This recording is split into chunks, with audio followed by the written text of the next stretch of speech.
Maharlika, nandito na lang po tayo upang pag-usapan ang tungkol sa mga barya.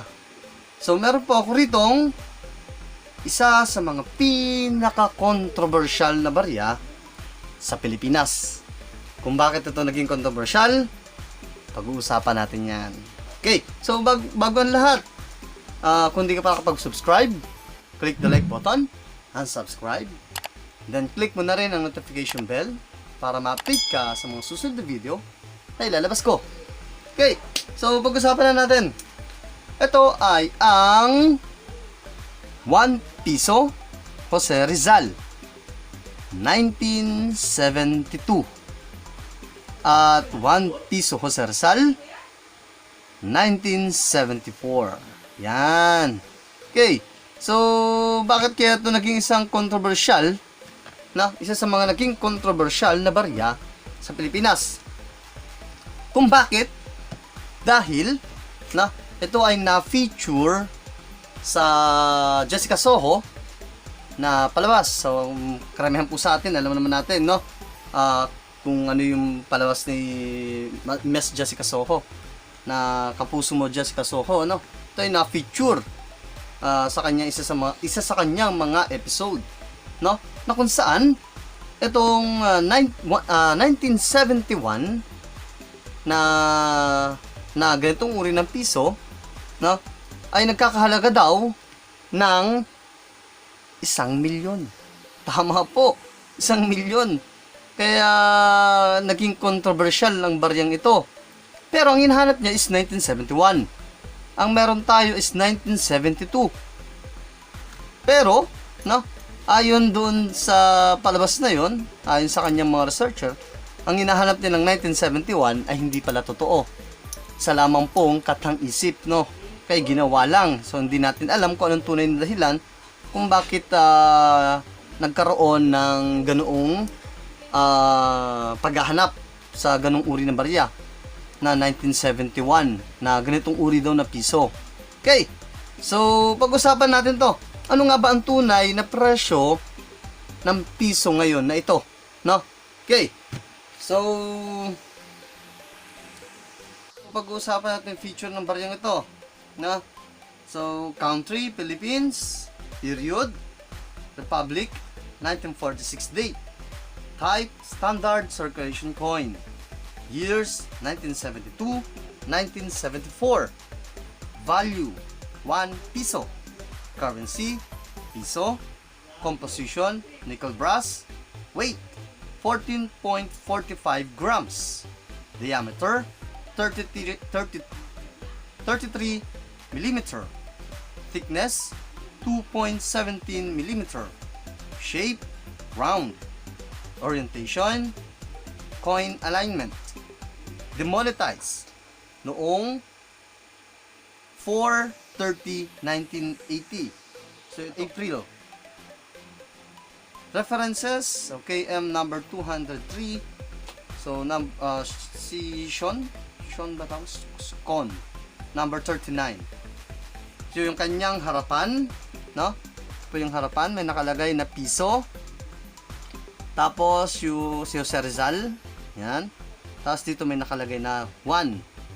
Then sa baba ay kanyang pangalan, Jose Rizal. Yung kanya namang likod, no? Yung kanyang reverse ay nakalagay sa taas, Republika ng Pilipinas.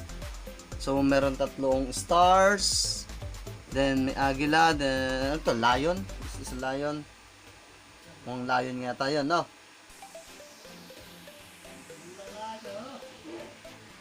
Tapos, Bangko Sentral. So, yung nakalagay sa baba, Bangko Sentral. Tapos, merong mga stars dito.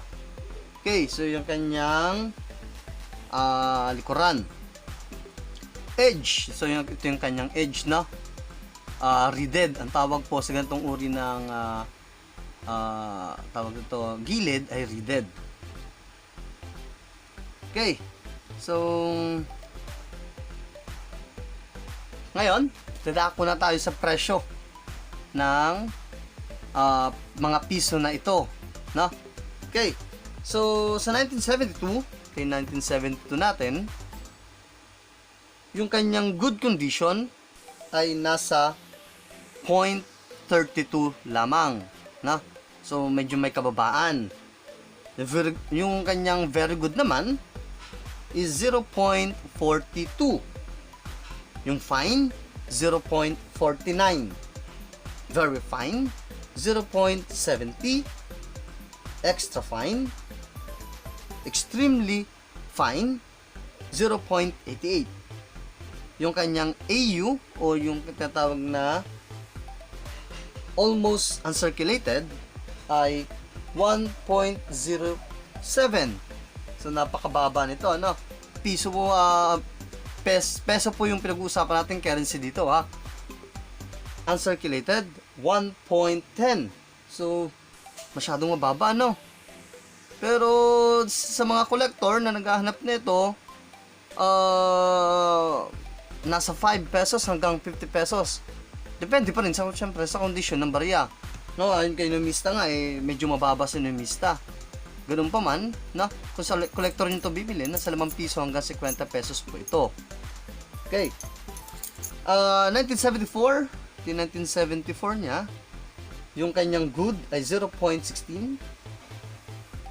Very good, 0.24. Fine, 0.28. Very fine, 0.50. Extremely fine, 0.61. Uncirculated, 1.22. So yung kanya, yun po ang kanyang presyo. So napakababa po, no? So, kung kayo numista po, sinumista ang bibili, medyo ano po tayo doon, no? Medyo lugi tayo, talo tayo doon. Proof, wala siyang nilagay na presyo. Pero sa mga kolektor, no? Kaya nasabi ko kanina, ang 1972 at 1974, binibili po ito ng 5 piso hanggang 50 pesos. Siyempre, depende pa rin sa kalagayan ng barya ninyo. Kung gaano siya kaganda, kung gaano siya kantab, kumusta ba yung kanyang mga sulat, kung nababasa ba, o kung meron bang damage. Siyempre, titignan po ng kolektor yun. Pag mas maraming damage, hindi nababasa, mas mababa po yung bilihan niya rito. Pero ganun pa man, ang pinakababa ay 5 piso. Mas maganda pa rin o mas mataas pa rin kay numista. Okay. So, meron tayong tinatawag na proof coin, no? Syempre, mas mahal ang bili niya. Ayun, mas okay po yun. Kaso, mahirap po na makaharap ng proof coin. Napaganda po kasi ng proof coin na yun, no? So, yun po ay nagkakahalaga ng 100 hanggang 200 pesos. So, meron naman po, medyo mapapalaki ang bili ng collector dito. No, mas mahal ang bili ng collector dito, maabot hanggang 3,000 kung ito po ay graded ng PCGS at NGC. No? Mas mapapamahal po ang bili ng collector kung ito po ay graded ng PCGS at NGC. So ito po ay nasa 500 to 3,000 pesos. So yung error coin naman po, meron din naman tayong tatawag na error coin, no? Na binibili po ng mga collector sa halagang 100 to 200 pesos. Yan po. So yung proof coin nito, siguro nasa 150 pesos, nasa ganun. Okay. So pag-usapan naman natin mintage na tinatawag. So yung kanyang dami, kung ilang po bang peraso ang ginawa nito nung ito ay nilabas o ginawa, manufacture ng Bangko Sentral ng Pilipinas sa panahon ni Pangulong Ferdinand Marcos. Okay, doon na tayo sa 1972, no? Ang mintage niya ay 121,821,000, no? Yung kanyang mintage. Sa 1974 naman is 45,631,000. Ang proof coin, yun kaya medyo mas mahal yun, no? Ng kaunti. Kasi yun ay 10,000 lamang, no? So naglabas ang Bangko Sentral ng 10,000 lamang noon. Okay. So yun lamang po, no? Sana may natutunan po kayo sa ating baryang pinag-uusapan ngayon. Muli, ito ang inyong kamaharlika na nag-iiwan ng isang kataga. Ang mga barya ay kayamanan ng ating bansa. Ikaw, kayamanan ka ba niya? Maraming salamat po.